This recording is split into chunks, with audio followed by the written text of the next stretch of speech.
नमस्कार दोस्तों, स्वागत है आपका आपके अपने चैनल हंग्री स्पिरिट्स में। हंग्री स्पिरिट्स देख रहे सारे दर्शकों का मैं अंजू शर्मा दिल से स्वागत करती हूँ।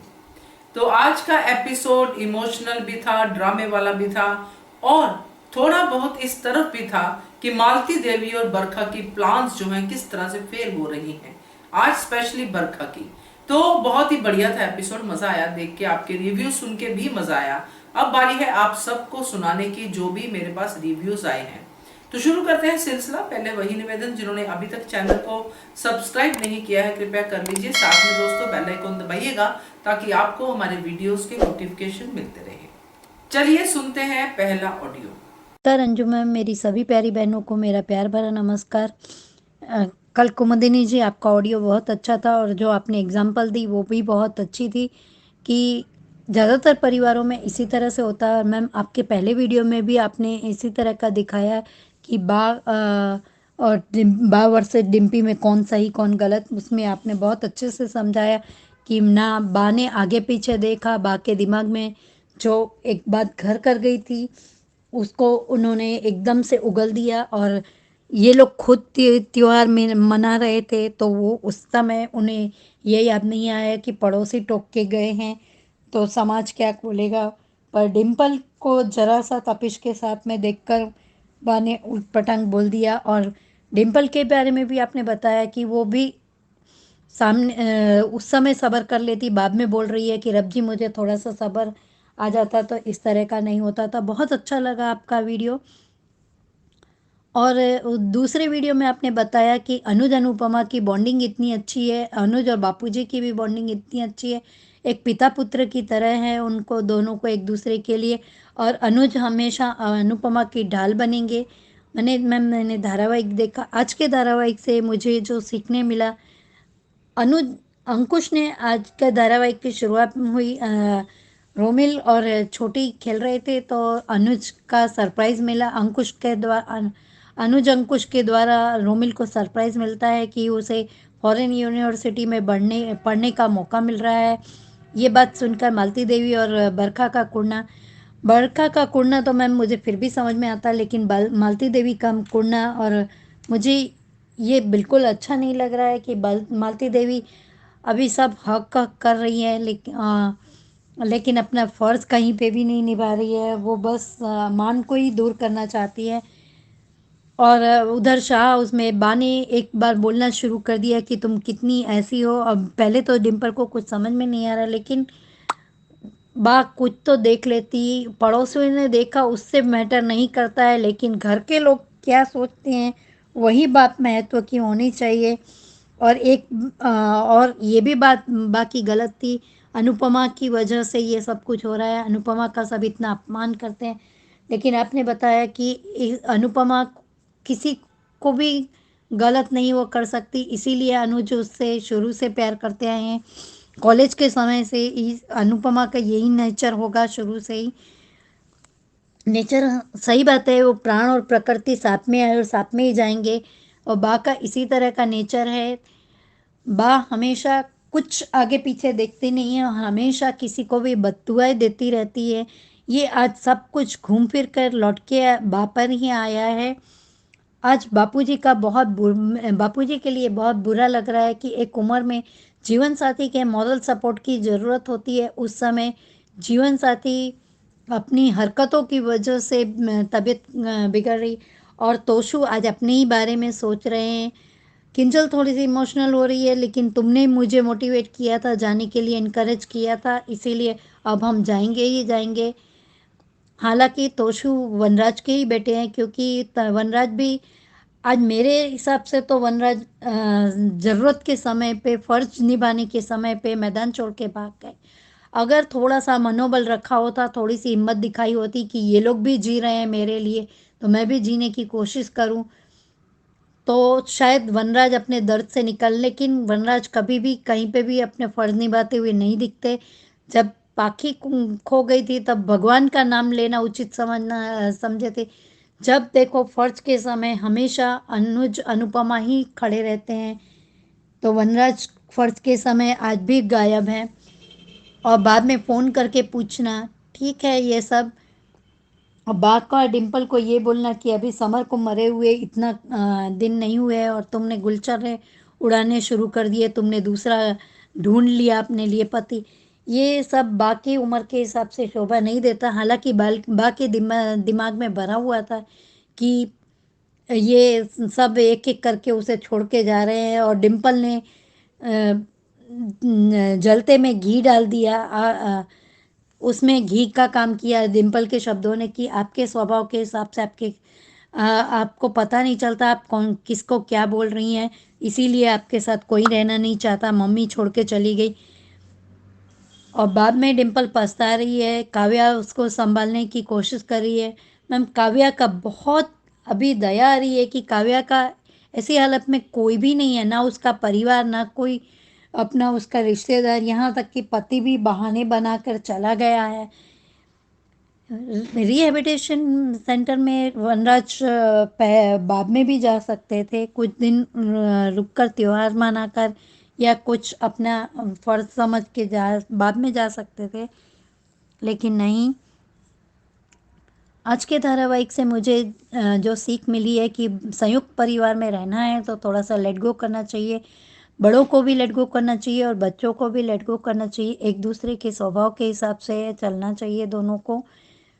लेकिन ना बात चल पाई, ना डिम्पल थोड़ा सा सब्र कर पाई, बोलने में अपनी ज़बान पे काबू रख पाई।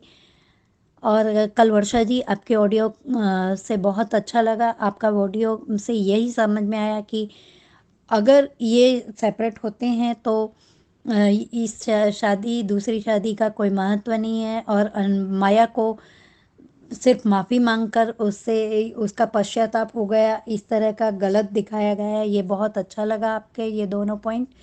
और आज रोमिल का बहुत अच्छा लगा मैम मुझे कि रोमिल ने आज अपने पिता स्वीकार किया और अंकुश ने अपनी जिम्मेदारी निभाई। बरखा मालती देवी को भी उकसा रही है कि अब अनुपमा वहाँ पे रहेगी, अनुपमा भले वहाँ रहे, मेरी पोती और मेरे बेटे को बख्श दे बस, मेरा नहीं। तो मालती देवी अगर आप ऐसा ही चाहती है तो अपने परिवार को खुश रखने की कोशिश कीजिए, ना कि साजिश करने की, ना कि इन लोगों को अलग करने की।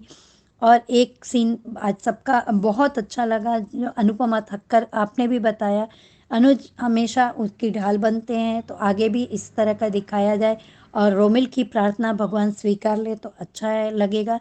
कि रोमिल ने ये कहा कि आज तक मुझे परिवार ये अच्छा नहीं लगता था, लेकिन अब मैं इस परिवार को छोड़ के नहीं जाना चाहता हूँ। कान्हा जी इस परिवार को किसी के नज़र न लगे, कान्हा जी इस परिवार की प्रार्थना सुन लीजिए, कम से कम रोमिल जैसे बच्चे की प्रार्थना ही सुन लीजिए, इसको मन को अलग होते हुए देखना नहीं चाहते हम। Thank you so much Anju ma'am इतना अच्छा प्लेटफॉर्म देने के लिए, और thank you Kumudini ji, thank you Khyati ji, thank you Rani ji, thank you Varsha जी।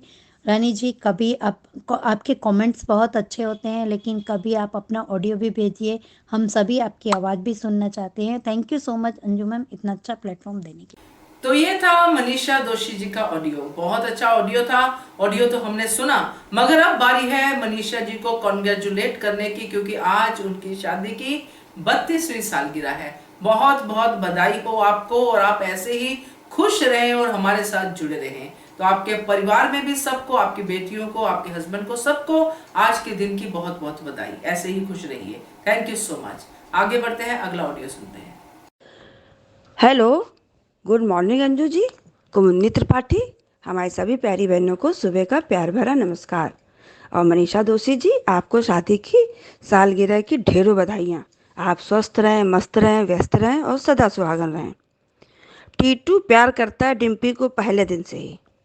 आज का एपिसोड देखा, बहुत ही भावुक एपिसोड था। रोमिल बहुत खुश, उसका सपना जो पूरा हुआ और उसके पापा ने पूरा किया यूनिवर्सिटी में पढ़ने का। आज रोमिल ने अंकुश को पापा बोला। अंकुश बहुत खुश, बाप बेटे का मिलन बहुत अच्छा लगा। बरखा आश्चर्यचकित। रोमिल की विश बहुत अच्छी लगी कान्हा जी से कि इस घर को कभी कोई तोड़ ना पाए। मालती एज यूजुअल फुंकार मार रही है शाह हाउस के नाम पर। बा अपने स्वभाव के अनुसार बोलना शुरू कर दिया डिम्पी को, सोचती भी नहीं है कि क्या बोल रही है। काव्या किंजल दोनों समझा रही हैं, पर बात समझना नहीं चाहती है। बात शुरू ही थी कि अनुज अनुपमा आ जाते हैं। अनुपमा ने डिम्पी की तरफ से पूरी सफाई दी। जब अनुपमा बात कर रही है तो डिम्पी ने भी अपनी जात दिखानी शुरू कर दी।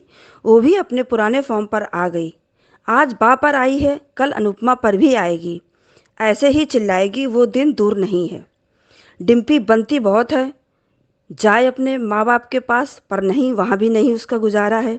एक अनुपमा ही है जो इसको रखेगी, और अनुपमा को भी ऐसे ही ये गुर्राएगी एक दिन। अब अनुपमा क्यों नहीं डांट रही डिम्पी को? क्यों? कम से कम अनुज ने तो कहा, बस डिम्पी। अनुपमा ये ठीक नहीं कर रही है डिम्पी को इतना बढ़ावा देकर। माना बा बहुत गलत है, पर क्या डिम्पी ने आज अच्छा किया? बताओ जरा। कपाड़िया हाउस फोन आता है बा के बेहोश होने का तो बरखा और मालती की साजिश शुरू। बाबूजी की हालत आज देखी नहीं जा रही है, इतना वो दुखी हैं। डिम्पी अनुपमा का बीपी बढ़ाए तब सही रहे। डिम्पी अपनी जात दिखा देती है बीच बीच में। अनुपमा किंजल को देख रही है आस भरी निगाहों से। किंजल परी को लेकर आती है बा के पास, बहुत भावुक सी। किंजल नहीं जाना चाहती है। किंजल को अपनी गलती का एहसास है, पर डिम्पी को बोलने का कोई हक नहीं है कि तोसू को और किंजल को। बा पसंद नहीं करती है कह रही है, तो ऐसा काम करो ना कि बा पसंद करने लगे। सूप बोले बोले चलनी बोले, जिसमें 72 छेद। चली है उपदेश देने। बड़ी चिंता है बा की, तो क्यों नहीं रहती हो बा के पास? तब तो चली है अनुपमा के पास रहने। तोसू ने सही जवाब दिया डिम्पी को। चाय कॉफ़ी बनाने में डिम्पी को कांटे लगे हैं, नहीं बना सकती है, चाय कॉफ़ी भी नहीं बना सकती है। जब से शादी करके आई है तब से इस डिम्पी ने एक चाय किसी को नहीं बना कर दी है। बस झगड़ा करा लो इस लड़की से। अब तो कोई बात नहीं, समर नहीं है, पर जब समर के सामने भी इस डिम्पी ने एक दिन भी सुकून से किसी को रहने नहीं दिया था। और बरखा रोमिल को लेकर फिर झगड़ा कर रही है। और प्री कैप में देखा, किंजल तोसू जा रहे हैं, बहुत गलत कर रहे हैं। और बा की तबीयत ठीक नहीं है, और बा जब सुनती है कि लोग जा रहे हैं तो कह रही हमसे बिना मिले ही जा रहे हो। अब आगे देखते हैं सीरियल में क्या होता है। धन्यवाद। थैंक यू सो मच कुमुद जी आपके ऑडियो के लिए। और डिम्पी के बारे में आपने जो कहा है वो काफी हद तक सही भी है, क्योंकि डिम्पी के बारे में श्योर नहीं हो सकते हैं, क्योंकि जिस तरह डिम्पी आज जोर जोर से बा के साथ लड़ रही थी, इसमें पुरानी डिम्पी ही दिखाई दे रही थी। क्योंकि जब कुछ ऐसा होता है तो वहीं पे कंट्रोल का टेस्ट भी होता है। अगर मैं जो सोचती हूँ, जिस तरह से अगर कोई इमोशनल या सेंसिटिव लड़की होती तो उससे एक शब्द भी ना बोला जाता। उसके पति की डेथ पे अगर उसको कोई कैरेक्टरलेस कह रहा है तो उसको मुंह से एक शब्द ना फूटता। जो मैं सोचती हूँ, मैं ये नहीं कहती कि डिम्पी कुछ ऐसा वैसा बोल रही है, बट मैं अपने तरीके से बता रही हूँ कि ये इतना सेंसिटिव मुद्दा था और इतनी बड़ी बात बा ने कह दी थी कि कोई भी लड़की उसको कन्फ्रंट करने की जगह पहले वो इमोशनली टूटती। अगर डिम्पी ऐसा कर जाती तो सारे नंबर डिम्पी की तरफ चले जाते, क्योंकि बा को फिर एक भी नंबर नहीं मिलता। मगर डिम्पी चुप नहीं रही। डिम्पी ने तो अनुपमा अनुज के आने के बाद भी अपने आप को नहीं रोका, जबकि उसके लिए बोलने वाले आगे थे। तो डिम्पी ने वही अपना रूप दिखाया है। मैं भी आपकी तरह इस बात से सहमत हूं कि हो सकता है कल को अनुपमा के ऊपर भी वो ये बातें करनी शुरू कर दे, क्योंकि कंट्रोल अब डिम्पी जो है फिर से वही लेती जा रही है। तो थैंक यू सो मच कुमुद जी आपके ऑडियो के लिए। आगे बढ़ते हैं, अगला ऑडियो सुनते हैं।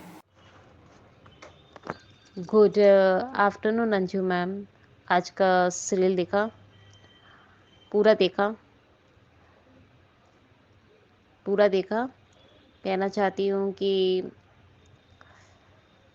रोमेल स्टार्टिंग तो रोमेल और छोटी अनु से ही हुआ।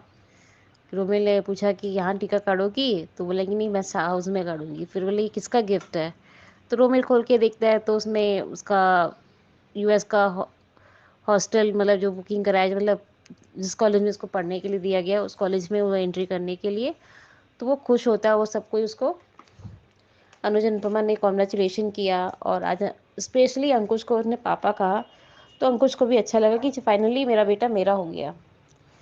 वो तो हो गया।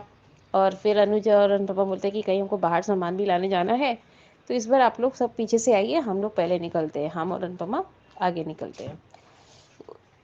वो तो पता था कि कुछ कांड होने वाला है, इसलिए सब साथ में नहीं गए। तो वो तो जेन्युइन था। और शाह हाउस का बा का नेचर ऐसा होता है, मैं जानती हूँ कि बा बहुत बड़बोली हैं, बदतमीज़ी कर जाती हैं और बहुत कुछ करती हैं, नहीं करना चाहिए। बहू है, बहू को अभी एक बेटा खोई है और एक बेटा रिहैब गया है और एक बेटा पोता यूएस जा रहा है। तो फ़र्क समझना चाहिए कि अभी ठीक है, उसके साथ कोई हेल्प कर रहा है, उसको सपोर्ट कर रहा है, तो मानना चाहिए। लेकिन उन्होंने ही नहीं माना। डिम्पी को ऐसी-ऐसी लैंग्वेजेस बोला, बहुत ख़राब लगा सुन के, बहुत तकलीफ़ हुई। और बात करते-करते स्पेशली वो लोग अंदर आए, अनुपमा के लगकर रोती है डिम्पी कि बा ने मुझसे ऐसी-ऐसी बातें कही। तो बा को समझाती है कि बार-बार विधवा लैंग्वेज मत बोलिए, बा अच्छा नहीं लगता है। और बेटा तो मैंने भी खोया है। तो एक दो ये सी बातें हुई, वो भी अच्छा लगा देखकर कि एक दूसरे को समझाने की कोशिश की गई। अब बीच में ये दिखाया गया कि कपाड़िया हाउस का कि क्या बोलते हैं, बरखा और अंकुश में लड़ाई होता है कि तुम चाहते क्या हो। वहाँ मेरी सारा को डिस्टर्ब करने के लिए तुमने रोमिल को भेज दिया, लेकिन सारा को जब दिक्कत नहीं है तो रोमिल, अगर सारा रोमिल एक साथ मिलके बात करते हैं, एक साथ रहते हैं, एक साथ पढ़ाई करते हैं, तो क्या दिक्कत है, आराम से कर सकते हैं। मतलब अपनी बेटी के लिए अपनी जान हाजिर। और किसी घर का बेटा, मतलब एक तरह से कपाड़िया का ही बेटा हो गया वो, तो उसे किस बात का सजा दे रहे हो।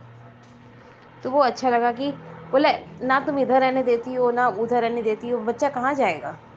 बोला जहाँ भी जाएगा आप यहाँ पे क्वेश्चन यहाँ पे कर दीजिए, तो वो तो गलत है। वो दिखाया। फिर बा फिर आर्गुमेंट, और डिम्पी और बा का फिर आर्गुमेंट हुआ। और बा ने फिर से वही अपना ट्रैक करना कि हाँ मैं ही हूँ, हाँ मैं ही हूँ करके। और डिम्पी भी एकदम हाई लेवल में पहुँच गई। एक तरह से पोते की बहू है, चुपचाप सुन लेती, या तो नहीं सुना जाता तो वहाँ से अलग हो जाती, साइड हो जाती, चली जाती, तो बात वहीं ख़त्म हो जाता। लेकिन आजकल की बहुएं जो होती है ना मैम, नहीं सुन सकती है। स्पेशली अभी की न्यू न्यू जो बहुएं आती है, पोते की बहू आती हैं, वो सब नहीं सुन सकती क्योंकि उनसे सुना ही नहीं जाता है। जो भी है फैक्ट है, नहीं फैक्ट्स है, वो बोल जाती हैं। ये नहीं समझती है कि बड़ों का तबीयत खराब हो जाएगा, बड़े कैसे झेलते हैं, समझते हैं। Is not a believe it. आज मेरे घर का एक चीज़ बताती हूँ मैम। नानी जी के घर में रहती थी, मामी जी, मामा जी, मौसी जी लोग तो चलो हफ्ता में एक बार आके, महीना में एक बार आके मिल के जाते थे नानी जी से। और मामा मामी एक साथ, पोता पोती एक साथ, दीदी दूता एक साथ थे। तो स्पेशली ये चीज़ होता था कि माँ का भी, मेरी नानी जी को भी माँ बोलते हैं, तो उनको वो मेरे को हमेशा कभी आइसक्रीम ला के देना, कभी मिठाई ला के खिलाना। तो एवर एंड एवर, जैसे कि वो मेरे को लाड ही करती थी। और पोती वहाँ से बाहर से देखती थी कि मम्मी दादी मतलब महिमा को तो इतना कुछ देती है, मुझे नहीं मिलता है। फिर एक दिन मुझे रियलाइज़ हुआ जब थोड़े से बड़े हुए कि माँ इसको भी दो ना। बोला उसको उसकी मम्मी दे दी, हम सामान रख दिए हैं, वो बन चुका है, उसकी माँ डाल देगी, पर तेरे को कौन खिलाएगा। ये तो मुझे भी पता है कि मुझे कौन खिलाएगा, मुझे भी खिलाने वाला कोई चाहिए, मुझे भी माँ का पैम्पर चाहिए। तो वो चीज़ सही था। वो इसीलिए मेरे जाने के बाद, मेरी शादी होने के बाद जब मैं इधर आ गई, उनका शरीर दिने मतलब कम तो होते ही गया। काम वो करती, सब कुछ करती। बोलते हैं ना कि परिवार जब साथ में रहता है, पूरा भरा भरा परिवार रहता है, तो वो अच्छा लगता है, इक्वल लगता है कि मेरे पास सब कुछ है। और वही परिवार जब अलग, मतलब सब बच्चे लोग अलग अलग हो जाते हैं, साइड हो जाते हैं, बात नहीं करते एक दूसरे से, तो वो अलग महसूस होता है। तो ये चीज़ देखकर बहुत ख़राब लगा। डिम्पी को नहीं बोलना चाहिए। और उसने अपनी गलती को एनालाइज भी किया, समझ से बात भी की कि मेरी गलती थी, मुझे बात से ऐसी तरह से बात नहीं करती, काश मेरे को कंट्रोल होता अपने मुंह पे। तो इसी चीज़ को कहा जाता है कि बड़े को समझो। और आज मैं ससुराल फैमिली से बोल रही हूँ। आज मेरी मदर इन लॉ का फ्रैक्चर होने के बाद वो बेड पे ही है। वो हिम्मत हिम्मत नहीं करती हैं। तो इसी वजह से हिम्मत नहीं करती, और इसी वजह से वो हमेशा अकेले महसूस करती हैं। तो ये चीज़ दिखाया है, जो वो एकदम सही दिखाया कि बड़े को हमेशा एकजुट चाहिए ही चाहिए। लेकिन सबसे अच्छा लगा अनुज अनुपमा का। उन लोग कभी भी बात करते समय वीडियो कॉल्स करके देख रहे हैं, बातें कर रहे हैं। लेकिन सबसे ज़्यादा हमको ख़राब तब लगा ना अंजू मैम, क्लियर रियलिटी मानते हैं कि एंजल बाहर जा रही है, सब कुछ कर रही है, लेकिन कॉफ़ी चाय तो बना के पिला ही सकती है सबको, कि आखिरी बात तो कम से कम कॉफ़ी चाय पिला दे। बल्कि अनुपमा जी ने किचन में जाकर बनाई, कम से कम थोड़ा बहुत तो यूनिक दिखाई है कि एंजल बना के लाई है, सबको वो पकड़ा रही है। उससे कोई पकड़ाने वाला कोई इंसान नहीं है। और फिर जब वो पूरी बातें सोचती है, पूरी एकदम माइग्रेन हो जाती है, फिर वो गिरने जाती है तो अनुज उससे संभाल लेते हैं। ये चीज़ गलत है। और यहाँ मालती को भड़का रही है बरखा। बरखा को शर्म नहीं आ रहा है? कुछ जल्दी सारा, और सारा जब तुम्हारे घर में आएगी, जब तुम्हारा वैसे ही बेइज्जती करेगी, तब तुम्हें बरखा समझ में आएगा। अभी तुम्हें नहीं समझ में आता है, कर्मा वापस लौटता है, जैसे शाह हाउस में कर्मा लौटा है। सबको समझ में आ रहा है कि अनुपमा का कद्र क्या है, अनुपमा रहती है तो अनुपमा से क्या मिलता है। वैसे ही जब कपाड़िया हाउस से अनुपमा को अगर इस तरह से तुम करके निकालोगी तो तुम्हारा ही लॉस रहेगा। लॉस ऐसे कि थोड़ा थोड़ा दिन में तुम्हारा बात मानती रहेगी मालती देवी, लेकिन बाद में मालती देवी तेरा भी बात नहीं मानेगी, तुझे भी घर से बाहर फेंकेगी। तो ये याद रखना कि कर्मा लौटता है। और कब कर्मा लौटेगा, अगर अनुज छोटी की मन में वो गलत भावना भरेगी मालती देवी, तो बाद में वो भी हो सकता है कि उनको, बच्ची को भी और अनुज को भी अपनी गलती का एहसास हो कि नहीं, अनु थी तो मेरा हेल्प करती थी। जब मालती देवी के ऊपर पूरा बर्डन आएगा ना, तो वो अपने ही भाग के भागेंगी कि यार मैं नहीं कर सकती। अभी अनुपमा का कदर किसी को समझ नहीं आ रहा। जब वो अमेरिका चली जाएगी तब सबको कदर समझ में आएगा कि नहीं, अनुपमा भी कुछ है। इतना ही बोलना है मैम, थैंक यू। अब प्रोमो में देखा है क्या होता है क्या नहीं होता है, वो तो अलग ही। सुबह से काम करते करते थक जाते हैं और फिर उसके बाद ऑफिस वर्क पूरा दिन चलते रहते। ये रेस्पेक्ट में बात पहुंच गया। और एक चीज़ और कहना अंजू मैम, आपने फर्स्ट स्क्रिप्ट में देकर जैसे आप बोलते हैं कि मालती देवी वर्सेस सॉरी बा वर्सेस डिम्पल, तो प्लीज़ मैम आपने बताते बताते जो स्क्रिप्ट बताते बताते आपके हल्के हल्के आंखों में नमी थी, प्लीज़ मत रोइए। आपको देखकर तो हम लोग की हिम्मत बनती है, अगर आप ही रोएंगी मैम तो हम लोग की हिम्मत कहाँ से बंधेगी। प्लीज़ प्लीज़ मैम प्लीज़ मत रोइए, मेरे को बहुत तकलीफ़ होती है। आपकी आंखों में ज़रा से पानी होता है ना, मेरे को सबसे ज़्यादा तकलीफ़ होती है। पूरा ज़िंदगी पूरा लोग रोते रहते हैं, लेकिन आपकी प्यारी से स्माइल के लिए ना हम लोग सब स्क्रिप्ट सुनते हैं, स्क्रिप्ट का जवाब देते हैं और आपसे मिलते हैं। प्लीज़ मैम, जैसे आप हमको समझाती हैं, हम लोग को सबको अटेंशन देती है, तो प्लीज़ मैम आपकी आंखों में नमी अच्छी नहीं लगती। और स्पेशली जब आप वीडियो में और रील्स में करती है ना, तो मेरे को सच में बर्दाश्त नहीं होता है, क्यों रोती है मैम, अच्छा नहीं लगता है। तो प्लीज़ मैम, आपकी आंखों में नमी था, हम देखे हैं, प्लीज़ मत करिए मैम। आप बहुत अच्छी हैं, आपके मुंह पे स्माइल ही अच्छी लगती है, आंखों में आंसू नहीं। I love you too Anju ma'am, bye, thank you.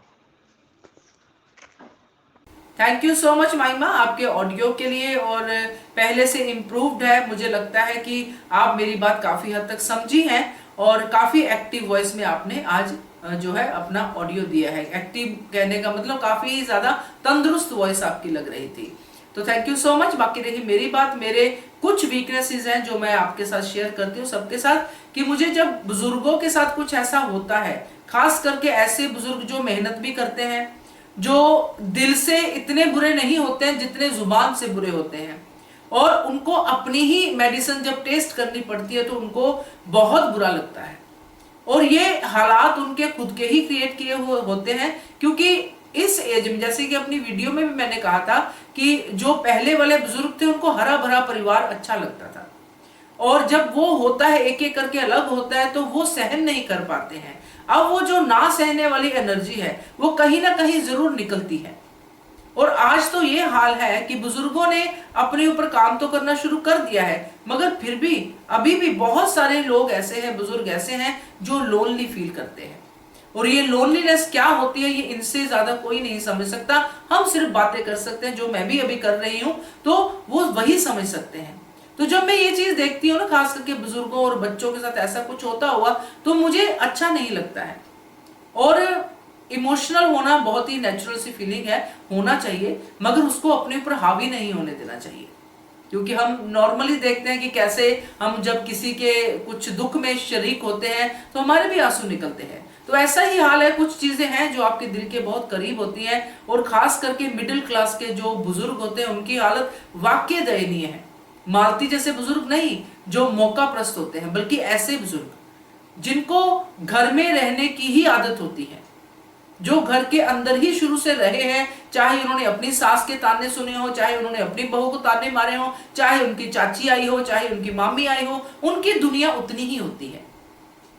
तो इसमें किसी और की गलती नहीं है, किसी की भी गलती नहीं है, ये सिर्फ सर्कमस्टांसेस है, और इसके ऊपर ही कभी कभी इमोशंस भी जो है एक्टिव हो जाते हैं। तो यही था कारण मेरा, और बाकी तो आपने देखा ही है। तो थैंक यू सो मच आपके ऑडियो के लिए। आगे बढ़ते हैं, अगला ऑडियो सुनते हैं।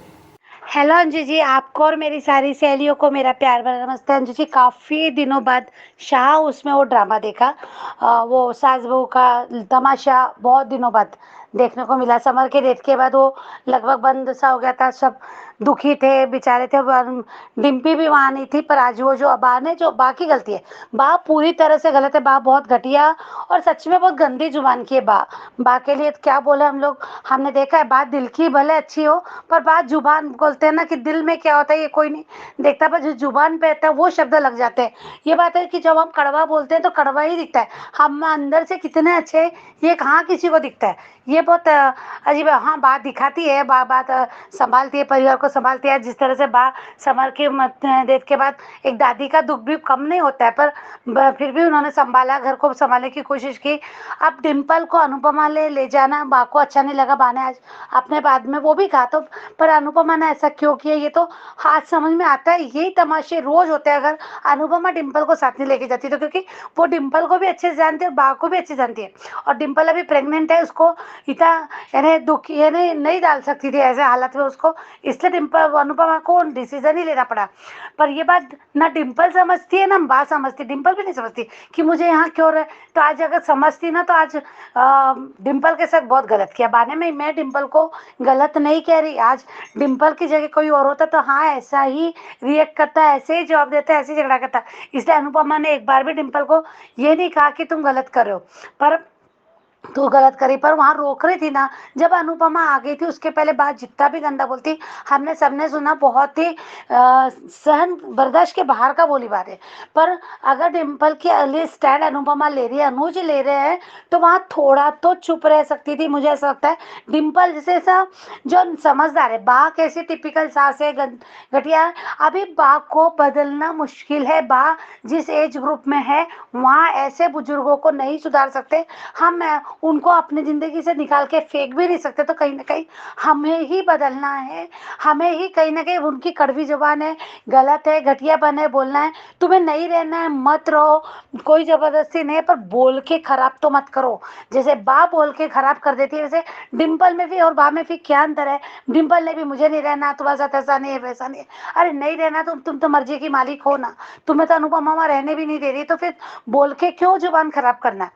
मैं डिम्पल का प्लीज़, डिम्पल को गलत नहीं बोली, मेरी गलत और ये नहीं है, इरादे नहीं, डिम्पल को डिम्पल के साथ बहुत गलत बाने का, बहुत घटिया एक माँ से उसके बच्चे छीनने की बात, दे देने की बात, जो भी जितनी भी घटिया बातें की, तो बा ने बहुत गलत किया।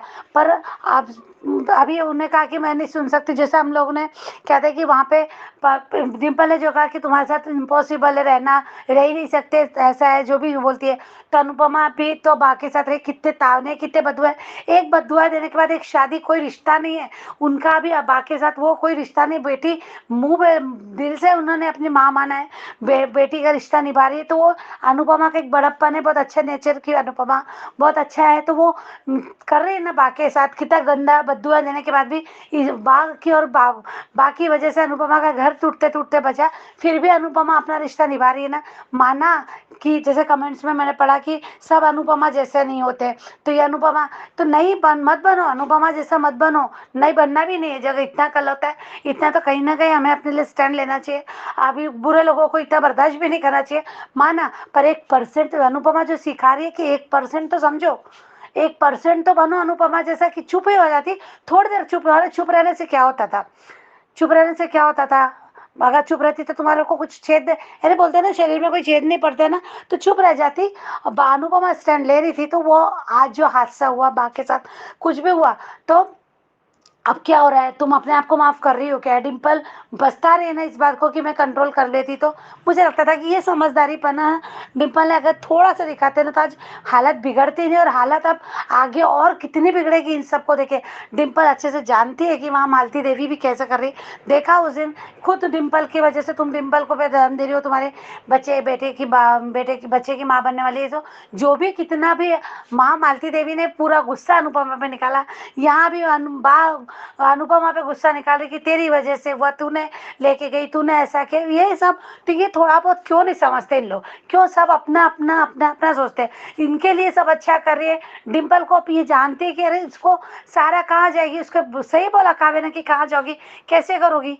तुम्हारे पिता माता पिता भी तुम्हें अपना नहीं रहा, माँ बनने वाली है, तब भी उसकी माँ का मन नहीं पसीज रहा, वो नहीं दिखाया गया। उसके पिताजी उसको नहीं संभालने आए, वो भी नहीं दिखाया जा रहा। फिर थोड़ा तो डिम्पल, ऐसा मैं नहीं कह रही कि अब उसको घर के लोग पूछ ही नहीं रहे तो तुम सुधर जाए, तुम ये नहीं करो, तो पर चुप रह जाती तो हादसा टाला जा सकता था। मुझे डिम्पल के लिए ये कहना है। बात जैसे लोगों को बदला नहीं जाता। अब वो ऐसे एज में है कि कभी भी वो उठ सकती है, कभी भी उनके साथ कुछ भी हो सकता है। तो ऐसे लोगों को क्या बदलोगे? अब तुम बा को बदला नहीं जा सकता, हम अपने आप को बदल ले तो ज़्यादा बेटर रहेगा। इस कलह से, इस तमाशे से बचा जा सकता है। ये नई पीढ़ी के लोग ही कर सकते हैं। हम उन बुजुर्गों को काट के फेंक नहीं सकते, अपने ज़िंदगी से हटा नहीं सकते।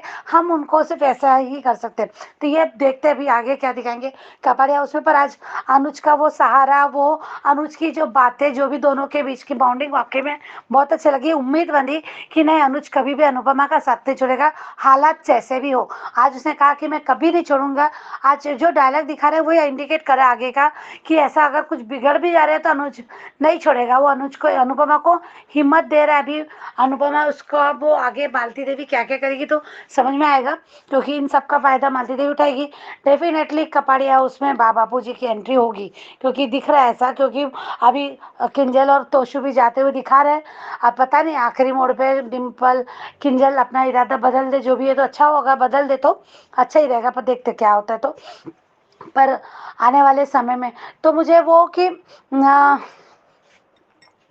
ये कहना है कि मालती देवी का जो दिखाएंगे, जो जैसा आप बता रहे, मैं उन बातों पे विश्वास नहीं करती, उन प्रोमो पे भी कि ऐसा होगा कि मालती देवी तो छोटी के लिए बताया जा रहा है कि छोटी की कैसे मौत हो जाएगी, ऐसा बता रहे।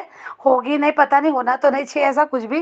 घटिया पन्ने दिखाना चाहिए। अनुज अनुपमा की लाइफ है, अनुज कभी फिर जी नहीं पाएगा, वो तो गलत है, अनुज के साथ गलत हो जाएगा।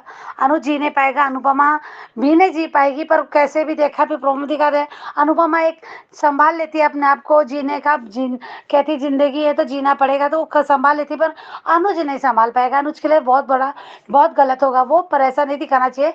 पर अब कह रहे हैं तो उसके लिए बोलूँगी, अगर ऐसा कुछ होता है तो वो डेफिनेटली मालती देवी अनुपमा पे ही जिम्मेदारी डालेगी। अनुज उस समय शांत, वो स्पेस मांगेगा या फिर वो बात नहीं करेगा, बात करने के जोन में नहीं होगा, तो वो मालती देवी अनुज को मजबूर कर सकती है, अनुपमा को मजबूर कर सकती है घर छोड़ के जाने के लिए। तो फिर वो इस टाइप से कहानी आगे ऐसा बढ़ेगी। पर जब अनुज को होश आएगा या अनुज संभालेगा अपने आप को, तब उसको लगेगा कि मैं गलत करा, तो वो वहाँ पे अनुपमा को साथ देगा ही, वो नहीं छोड़ेगा, अपने अनुपमा को नहीं छोड़ेगा। ऐसा कुछ दिखाएंगे आगे चल के, तो देखते हैं वो आज जो दिखाए। और आज रोमिल की वो प्रार्थना, रोमिल का जाना, रोमिल के लिए खुशी भी होती है, पर रोमिल का जाना अच्छा भी नहीं लग रहा मुझे, क्योंकि वही एक ऐसा इंसान है, अभी पका पड़ा बच्चा है कपड़िया उसमें, कि वो समझ रहा है मालती देवी की चाल, उसी ने समझा है।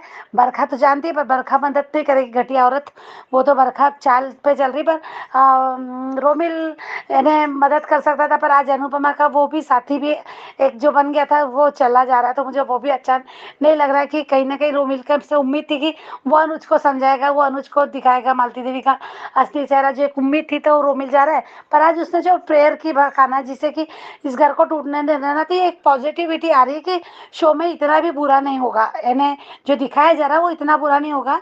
वो एक कुछ टाइम का रहेगा, लीप दिखाएंगे, जो भी है वो ऐसा बुरा नहीं होगा, तुरंत ही वो अच्छा भी सीन दिखाएंगे। अनुज अनुपमा एक ही रहेंगे, क्योंकि बार बार ये दिखाया जा रहा है कि ये रिश्ता नहीं टूटेगा, ये साथ नहीं टूटेगा, जो भी है। तो वो ऐसा होगा सीरियल शो में, ऐसा देखते हैं पर आगे क्या होता है। Thank you so much Anju ji, thank you. सही कहा वर्षा आपने कि डिम्पल ने बोल के कोई फर्क नहीं रखा।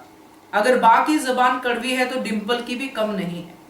तो इसीलिए मैंने राइट और रॉन्ग वाला डाला था, क्योंकि दोनों एक टाइम पे राइट थी, दोनों एक टाइम पे रॉन्ग थी। क्योंकि मैंने सुबह भी बोला था अपने वीडियो में कि एक टाइम तक जब बा डिम्पी के ऊपर लांछन लगा रही थी तो बा गलत थी, बहुत बुरी तरह से गलत थी। मगर जब डिम्पी ने अपना टेम्पो हावी किया तो डिम्पी गलत थी। बा का वो डायलॉग वाकई में गलत था कि हमारे समर का अंश दे दे और चली जा, क्योंकि बा ऐसी ही है, बा ऐसा ही करती है और ये सब जानते हैं, यहां तक कि जीके भी जानते हैं, जो अब है नहीं, सब जानते हैं। तो बा की नेचर तो खुली किताब की तरह है कि बा को छेड़ोगे तो बा से 10 चीजें आपको सुनने को मिलेंगी ही मिलेंगी। तो यहां पे आप अपने आप को कैसे बचा सकते हो? क्योंकि मुझे जहां तक मैं अपनी बात करूं तो मुझे पता है, मैंने काफी सारे अपने आसपास में ऐसी बहुएं भी देखी हैं, जैसे कि हम देखते हैं अपना केंजल को देखते हैं या न्यू पोता बहुओं को देखते हैं। तो मेरे आसपास में ही मेरी सिस्टर इन लॉ की बहू है और बाकी सब ऐसे देखते हैं। खास करके सिस्टर इन लॉ की बहू की बात बताऊंगी कि वो अपनी दादी सास से झगड़ा करती है। यंग जनरेशन की है, न्यूजीलैंड रहती है ना, झगड़ा करती है और बहुत जमा के झगड़ा करती है। मगर जब झगड़ा खत्म होता है तो उसी के गले में बाहें डाल के उससे बहुत प्यार भी करती है। तो ये जो यंग जनरेशन का है ना कि अपने जहां बच्चों को पैम्परिंग चाहिए होती है वहां बुजुर्गों को भी चाहिए होती है। तो एक लेवल पे झगड़े होते हैं, एक फैमिली है वहां पे झगड़े भी होते हैं, वहां पे सुलह भी होती है, मगर जहां पे दिल में आप लेके बैठ जाते हो चीजों को, वहीं पे गड़बड़ हो जाती है। और जो बात से बा बेहोश हुई वो बात थी डिंपल के भी वहां से चले जाने की। चाहे बा मुंह से कहे चली जा चली जा चली जा, मगर वो अंदर से कहीं नहीं चाहते कि डिंपी भी घर से जाए। इसलिए उसको ज्यादा शिकायत हो रही थी कि तू भी क्यों चली गई। और निकला कहां, इस तरह से निकला। ये जो छोटी बारीकियां होती है ये आम नहीं समझ पाते हैं, जिनको सिर्फ ऊपर, मैं कल भी परसों भी यही कह रही, सरफेस पे जो टेंशनें दिखती हैं उसी पे देखते हैं, बट अंदर से कहां से आ रही है वो एनर्जी जो नेगेटिव है, जो गुस्से वाली एनर्जी है, जनरेट कहां से हुई, उसको समझना जरूरी होता है। वहीं पे काम होता है, उसी में पूरी जिंदगी लग जाती है समझने में। तो यही मेरा कहना था, इसीलिए आपका ऑडियो भी इसी तरफ जा रहा है, तो मुझे भी और बात करने का मौका मिला। थैंक यू सो मच वर्षा। आगे बढ़ते हैं, अगला ऑडियो सुनते हैं। नमस्ते अंजू जी और मेरी सभी प्यारी बहनों को मेरी तरफ से प्यार भरा नमस्ते। सच में कल का एपिसोड भी अच्छा लगा, आज का एपिसोड तो और भी इमोशनल था। कल और उस दिन का बेगाना जब के अनुपमा ने मालती देवी को पूजा करने के लिए कहा, जो अनुज को अच्छा नहीं लगा, लेकिन फिर भी घर की बड़ी होने के नाते अनुपमा ने मालती देवी को पूजा करने के लिए कहा। लेकिन जब वो उन्हें कुछ बता भी रही थी पूजा के बारे में, जब वो पूजा कर रही थी, तब भी मालती देवी का मुंह सड़ा हुआ ही दिख रहा था। मालती देवी सच में कैसी औरत है वही समझ में नहीं आ रहा है। उन्हें ना अपने बेटे की फिक्र है ना अपनी पोती की। वो ये भी नहीं जानती कि उनके बेटे और पोती की खुशी किस में है। उन अनुज के लिए उसका परिवार अनु और अनुपमा है।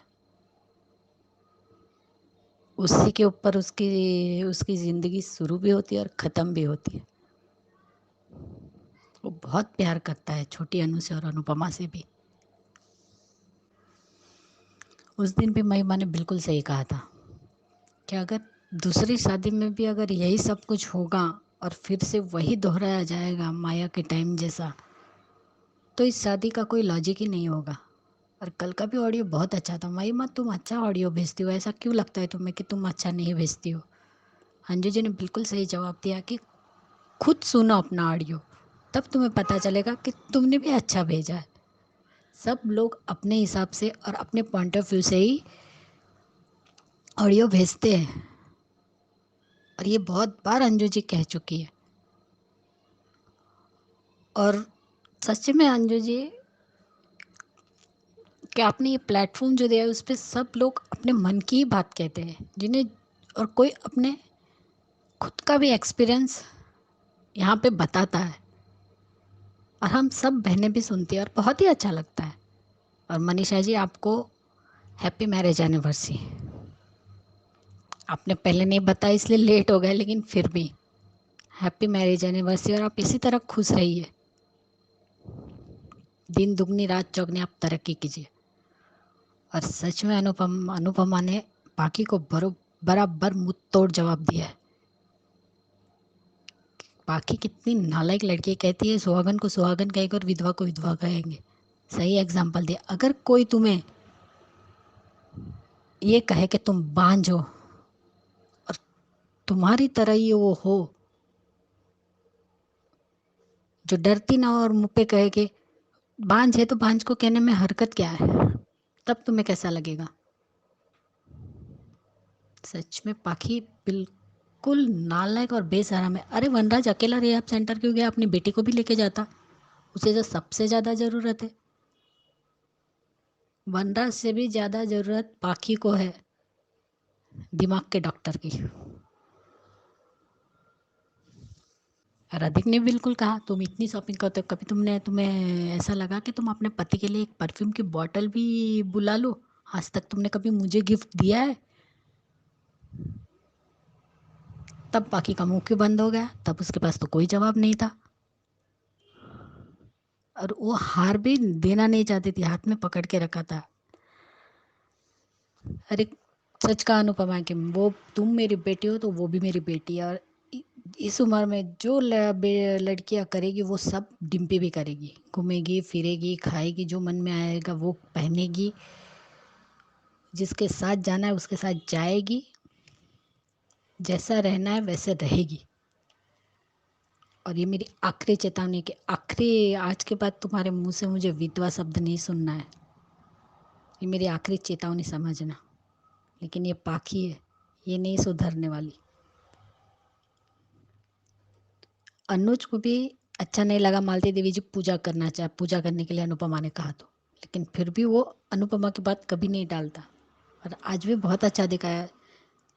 आज हम कहते कि डिम्पी ने गलत किया, लेकिन आज डिम्पी ने जो कुछ भी कहा एक एक शब्द सही था बा के लिए, कि आप वही डिजर्व करती हो। बा कुछ तो शर्म करते। अभी उसका पति गया 2 महीने हुए और वो कुछ भी नहीं कर रही थी। हम सब ने देखा है सीरियल के, वो हैंडल टूटा था, वो टीटू हैंडल में स्क्रू लगा रहा था और वो पकड़ के रखा था। डिम्पी ने कुछ भी गलत नहीं किया है। और अनुपमा ने सही कहा कि डिम्पी कुछ भी गलत नहीं कह रही है। हाँ, वो दरवाज़ा जाम है, कभी कभार मुझसे भी नहीं खुलता है तो मैं सिक्योरिटी को बुलाती हूँ, तो क्या आप मेरा नाम भी सिक्योरिटी के साथ जोड़ेगी? बिल्कुल सही कहा। बात थोड़ा तो कॉमन सेंस रखिए कि वो लड़की जो अपना गम तो कभी नहीं भुला पाएगी, ये जिंदगी भर का दुख है उसके लिए, लेकिन फिर भी वो दुख थोड़ा सा भूल के अपने लिए जी रही है तो उसे जीने तो दीजिए। और बापूजी ने भी सच कहा जब अनुपमा ने कहा कि बा के लिए अपना परिवार, कौन सा परिवार? वनराज चला गया तो सुपरी किंजल जा रहे, समर पहले ही चला गया, डिम्पी तुम्हारे यहाँ रहती है, कौन सा परिवार? अरे जिस औरत ने हरे भरे घर में रही हो, भरा परिवार में रही, भरे पूरे परिवार में रही हो और आज वो अकेली है, उसके मन पे क्या गुजर रही होगी वो खुद ही जानती है। आज डिम्पी भी रो रही है समर की फ़ोटो लेकर कि मुझे नहीं बोलना चाहिए था, मैं चुप रह जाती, लेकिन मैंने कुछ नहीं किया है समर, मैंने कुछ नहीं किया है। सच में बहुत रोना है आज का एपिसोड देख के, जब से शुरू हुआ तब से रोना है। एक खुशी की बात हुई कि रोमिल को अंकुश ने वो यूएस भेजने की तैयारी कर ली, वहाँ पढ़ाई के लिए ऑस्कर यूनिवर्सिटी में, लेकिन ये बरखा को पसंद नहीं आया। अंकुश भी कहता है कि सारा को भी कोई हरकत नहीं है, मैंने सारा से बात कर ली है, लेकिन ये बरखा भी नहीं सुधरेगी। अगर डिम्पी चाहती है कि उसकी ज़िंदगी में कोई आए, चाहे अब भी हो या 2 साल या 3 साल के बाद, तो गलत क्या है बा? ये तुम क्या कह रही हो? तो क्या वो ज़िंदगी भर ऐसे ही रहेगी? बा आपकी उम्र हो चली, आप क्या डिम्पी को जिंदगी भर उसे उसका पूरा कर पाएंगी?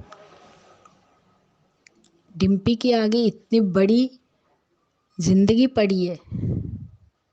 हाँ है, समर का बच्चा है, लेकिन फिर भी उसे भी सहारे की ज़रूरत है। और एक बात तो कल बिल्कुल सही कही आपने अंजू जी की, डिम्पी अगर शादी करती है तो उसका तो ये दुख कम हो जाएगा, लेकिन बाकी का क्या? टीटू ज़रूर बंद करेगा उसकी ज़बान, ये बात तो बिल्कुल सच कही आपने। अंजू जी, एक बात पे बाप ही गलत है कि उन्हें ऐसा नहीं बोलना चाहिए कि डिम्पी तुम समर का बच्चा दे दो और जहाँ जाना है वहाँ चले जाओ, ये बात गलत है। लेकिन बाकी अंदर जो इतने दिन से चल रहा था वो आज डिम्पी के रूप में सब बाहर आ गया। तो किंजल परी का जाना, वनराज दिवाली के दिन ही रिहैब सेंटर चला गया, दोनों अकेले रह जाएंगे इस पूरे घर में। और आज एक बात फिर से याद आ गई कि जिस वक्त आप जो बा अपने दिमाग में एक बात बिठा देती है वो उसी हिसाब से रिएक्ट करती है। जब अनुज आया था और अनुज और अनुपमा की सिर्फ दोस्ती थी, दोनों के बीच में ना कोई प्यार था, कुछ नहीं था, लेकिन बा ने अपने दिमाग में वही बिठा के रखा था और उसी की वजह से उसने अनुपमा पे भी ऐसे ही इल्ज़ाम लगाए थे। तब अनुपमा ने बहुत बार कहा था कि मैं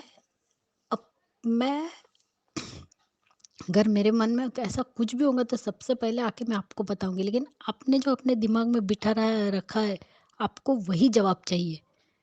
जब वो हादसा हुआ था, दोनों रात भर बाहर रहे थे बारिश की वजह से, और जब अनुपमा आई तब जो कुछ भी हुआ, क्या आपने अपने मन में एक बात बिठा ली, हुआ उसी के हिसाब से आप वही सुनना चाहते कि मेरा और अनुज का कुछ है।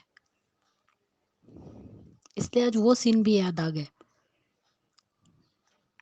हाँ, डिम्पल ने भी अपने लिए कान्हा जी से सब्र मांगा कि मैं थोड़ा सब्र कर लेती। अगर डिम्पल भी गलत है तो बा भी गलत है। अब अब देखते हैं। अब डॉक्टर तो कह रहे हैं, अनुज भी कह रहा है कि बाकी हालत ज़्यादा ख़राब है क्योंकि ब्लॉकेज आ चुके हैं बोल रहे हैं हार्ट में। तो किंजल और परी जा रहे, तो पीछे से बात है मुझसे मिलकर नहीं जाओगे। और मालती देवी को भी इस बार भी कोई आदमी बीमार है उसकी शर्म नहीं है, लेकिन कह रही है कि अनुपमा का वहाँ डेरा डालना है तो डाले, लेकिन मेरे बेटे और मेरी पोती को यहीं रहने दे, खुद वहाँ रहे। क्योंकि बरखा ने भड़का दिया। सच में बरखा कुछ भी शर्म नहीं है। देखते अब आगे क्या दिखाते, और भी कुछ कहना अंजू जी, लेकिन कल कहूँगी बाकी का। आज के लिए इतना ही, और मेरी सभी प्यारी बहनों को मेरी तरफ से प्यार भरा नमस्ते। अंजू जी आपको भी प्यार भरा नमस्ते। Thank you so much Anju ji, thank you. और कुमु जी, आपने भी कल एग्जाम्पल दिया और आपने जो ऑडियो भेजा सच में बहुत अच्छा लगा कि ऐसा होता है। हकीकत में भी बहुत जगह होता है लेकिन हमें नहीं पता होता। इसलिए thank you so much Anju ji, thank you.